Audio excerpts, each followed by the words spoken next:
നമസ്കാരം. Raft of ഫുട്ബോളിലേക്ക് അവർക്കും സ്വാഗതം. നെയ്മറോടൊത്ത് സമയം ചെലവഴിക്കണം, അതിനുവേണ്ടി ലമിൻ യമാല് ബ്രസീലിലേക്ക് പോകുന്നു. വാർത്ത റിപ്പോർട്ട് ചെയ്യുന്നത് സ്പാനിഷ് മാധ്യമം കദേന സെറാണ്. അതിൽ പറയുന്നത് Lamine Yamal will travel to Brazil for his vacation. He will meet with Neymar there. അപ്പോൾ വെക്കേഷനിൽ അദ്ദേഹം ഒഴിവ് സമയം ആഘോഷിക്കുന്നതിന് വേണ്ടി ബ്രസീലിലേക്ക് പോകും.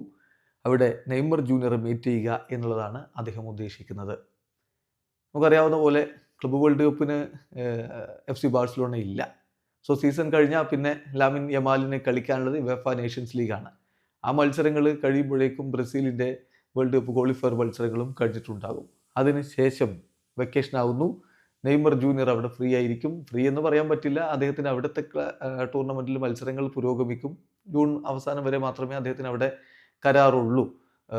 സീരിയയിൽ, ബ്രസീലിയറോ സീരിയയിൽ കളി പുരോഗമിക്കും. എന്നാൽ പോലും ലാമിൻ യമാലിന് ഫ്രീ ആണ്. അദ്ദേഹം നേരെ അങ്ങോട്ടേക്ക് പറക്കും. അവിടെ വെച്ച് തൻ്റെ ഐഡളുമായിട്ട് കണ്ടുമുട്ടും, സമയം ചെലവഴിക്കും എന്നാണ് കദേന സെറിൻ്റെ റിപ്പോർട്ട്. നമുക്കറിയാവുന്ന പോലെ നേരത്തെ ഇവർ തമ്മിൽ ഒരിക്കൽ കണ്ടുമുട്ടിയിട്ടുള്ളത് ദുബായിൽ വെച്ച് നടന്ന ഗ്ലോബ് സോക്കർ അവാർഡ് ദാന ചടങ്ങിൽ വെച്ചാണ്. അവിടെ വെച്ച് രണ്ടുപേരും തമ്മിൽ സംസാരിക്കുകയും ലാമിൻ യമാൽ നെയ്മറോടൊപ്പം ചിത്രമെടുക്കുകയും ഒക്കെ ചെയ്തു. ലാമിൻ യമാലിന് നെയ്മർ എന്ന് പറഞ്ഞാൽ വളരെ പ്രധാനപ്പെട്ട ഒരാളാണ്. നെയ്മറെ കണ്ട് അദ്ദേഹത്തിൻ്റെ കളി പലപ്പോഴും താൻ അനുകരിച്ചിട്ടുണ്ട് ചെറിയ പ്രായത്തിൽ എന്ന് പല വട്ടം ലാമിൻ യമാൽ പറഞ്ഞിട്ടുണ്ട്. ലാമിൻ യമാലിൻ്റെ ഏറ്റവും വലിയ ഐഡൽ നെയ്മർ ജൂനിയറാണ്. അതുകൊണ്ട് തന്നെയാണ് താരത്തോടൊപ്പം സമയം ചിലവഴിക്കുക എന്ന ഉദ്ദേശത്തിൽ ഇപ്പോൾ വെക്കേഷനിൽ അദ്ദേഹം ബ്രസീലിലേക്ക് പോകാനിരിക്കുന്നത്. വീഡിയോ അവസാനിക്കുന്നു.